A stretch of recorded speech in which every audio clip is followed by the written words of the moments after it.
श्री शिवाय नमस्तुभ्याम। हर हर महादेव। कैसे हैं आप सब।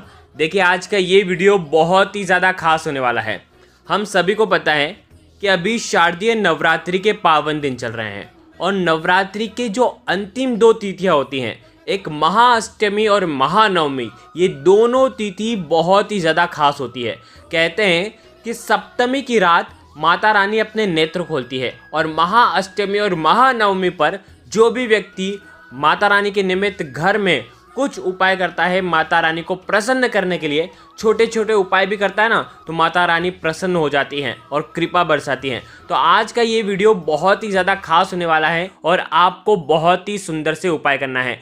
आज के इस पूरे वीडियो में 3 बहुत ही सुंदर से उपाय के बारे में बात करेंगे जो कि आपको अष्टमी तिथि पर करना है। सबसे पहला महत्वपूर्ण उपाय, बहुत ही सुंदर सा उपाय है। मात्र शहद से भगवान शिव के ऊपर शहद अर्पित करना है और आपके बच्चों का भाग्य जो है उनको चमकाना है। बच्चे पढ़ाई लिखाई नहीं करते, बच्चे बात नहीं मानते, बच्चे का मन पढ़ाई में नहीं लगता है, बच्चों को काम इधर उधर लगता है। साथ ही साथ जो बड़े होते हैं, जिनका मन भटकता रहता है ना, उन लोगों को ये उपाय ज़रूर करना चाहिए। जिन लोगों में एनर्जी नहीं है, जिन लोगों में काम करने की क्षमता नहीं है, उन लोगों को ये उपाय करना चाहिए, पहला उपाय। दूसरा जो उपाय होगा वो घर में करना है। माता रानी की फोटो के सामने नारियल के छिलके से और कपूर से ये उपाय करना है।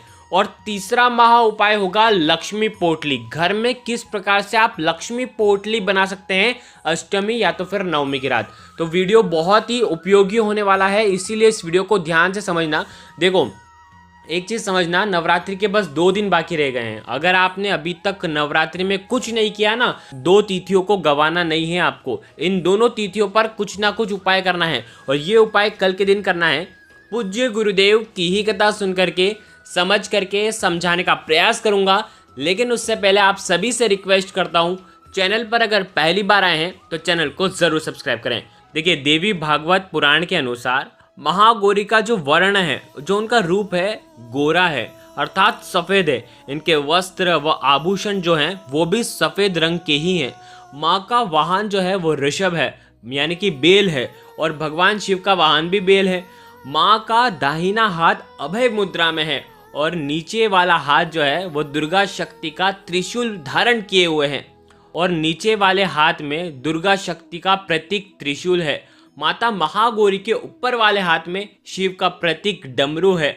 डमरू धारण करने के कारण माँ को शिव के नाम से भी जाना जाता है। इसीलिए आज का एक उपाय भगवान शिव के मंदिर में जाकर के करने वाला है। माँ का नीचे वाला जो हाथ है तो को अभय देता हुआ वर मुद्रा में है और माँ शांत मुद्रा में दृष्टिगत है। देवी के इस रूप की प्रार्थना करते हुए देव और ऋषिगण कहते हैं, सर्व मंगल मांगल्ये शिवे सर्वार्थ साधिके शरण्य त्र्यंबके गौरी नारायणी नमोस्तुते। ऐसा माँ का अद्भुत रूप, ऐसे श्वेत वर्ण वाली शांत मुद्रा वाली ऐसी माँ को नमन करते हैं। देखिए अभी हमने जाना माँ का दिव्य रूप, अब हम बात करते हैं सबसे पहले उपाय की। देखिए बहुत ही आसान सा उपाय है।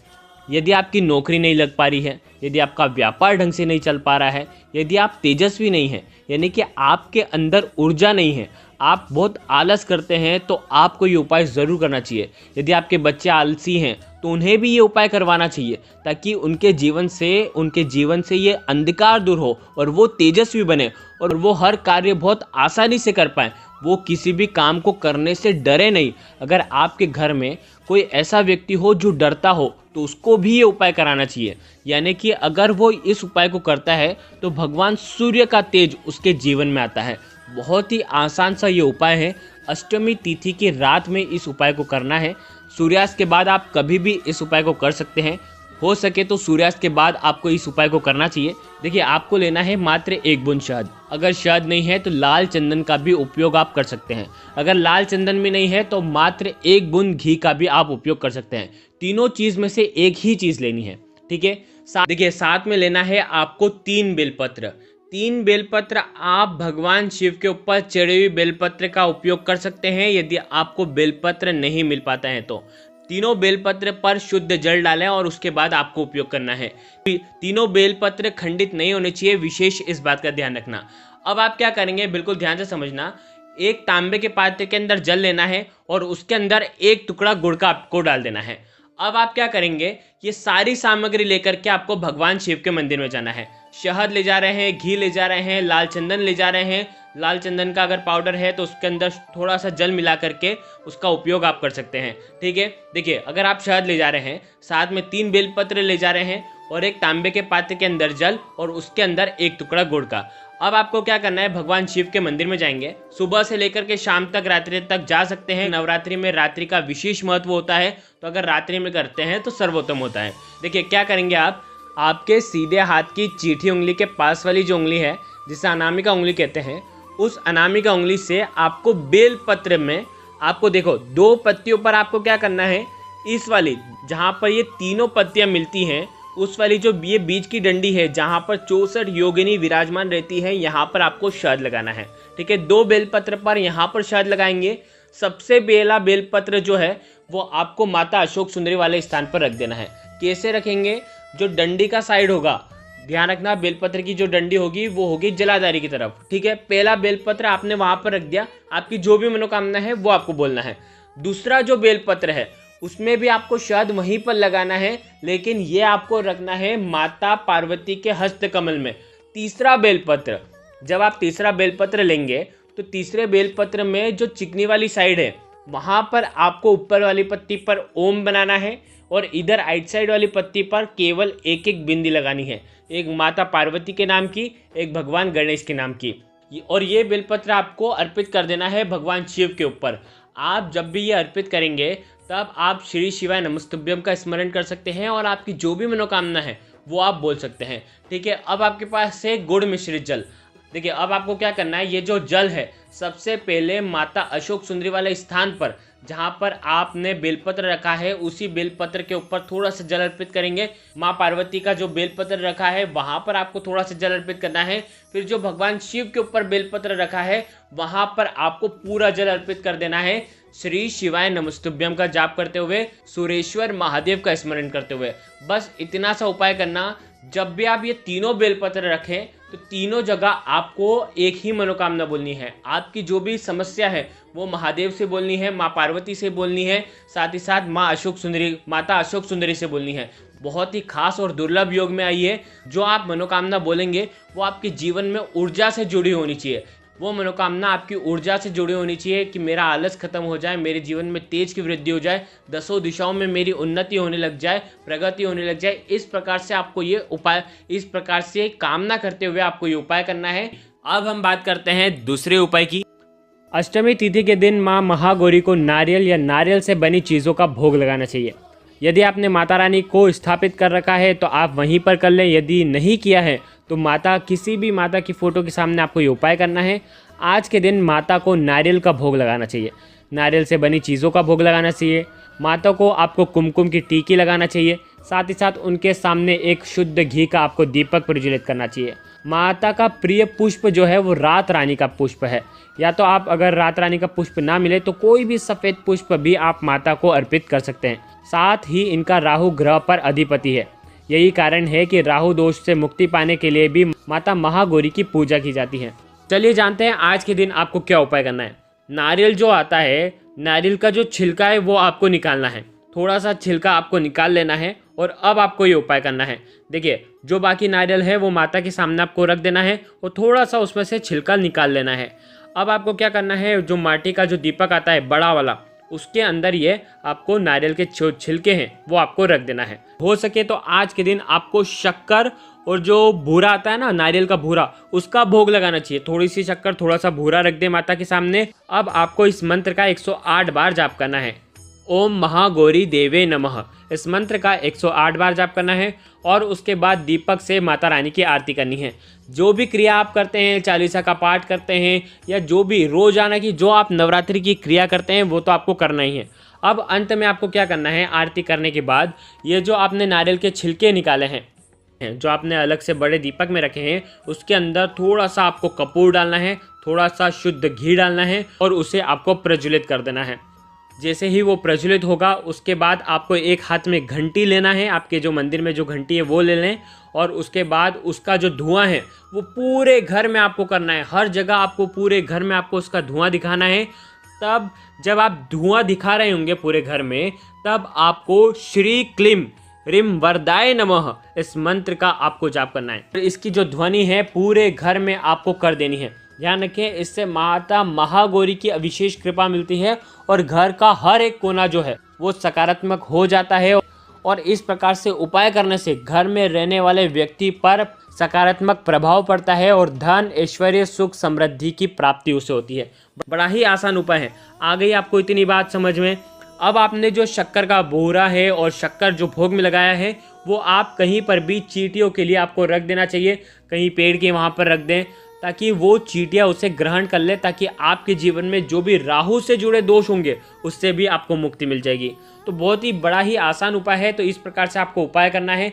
अब हम बात करते हैं अंतिम और तीसरे उपाय की। सब नवरात्रि के पावन दिन चल रहे हैं और इसी नवरात्रि को समाप्त होने से पहले आपको एक लक्ष्मी पोटली बना लेनी चाहिए, जो आप घर में ही बना सकते हैं। बहुत ही आसान है, जिससे आपके घर में लक्ष्मी आगमन के मार्ग खुलेंगे और स्थिर लक्ष्मी का भी वास होगा।